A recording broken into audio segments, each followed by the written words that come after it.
हे माझ्या गाडीला काय झालं तर चला तुम्हाला स्टार्टिंगपासून दाखवते. आज होती आमच्या दुकानाची साफसफाई. हे मटकी पण आली होती दुकानाची साफसफाई करायला, पण काही केलं नाही एवढं. मन्नू आणि नक्षू पण आले होते, तर हे दोघं मला खूप जास्त हेल्प करत होते. मम्मी बसली होती आणि आम्ही छोटं मोठं डेकोरेशन करावं म्हटलं. नंतर माझी गाडी पण धुवून झालेली होती, म्हणजे पूर्ण सर्व्हिसिंग.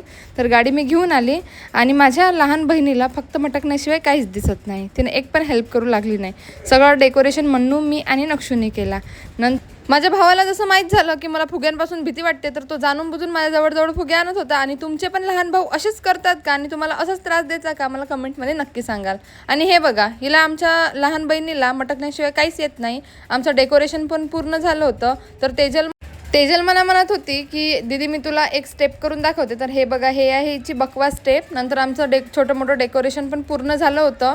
आज संध्याकाळी आमचं जेवण होतं. तर मी जाताना तर काकाच्या कारमध्ये गेली, पण मला एवढे मोशन सिकनेस झाले की मी येताना बाईकने आली. तर भेटू आपण नेक्स्ट व्लॉगमध्ये.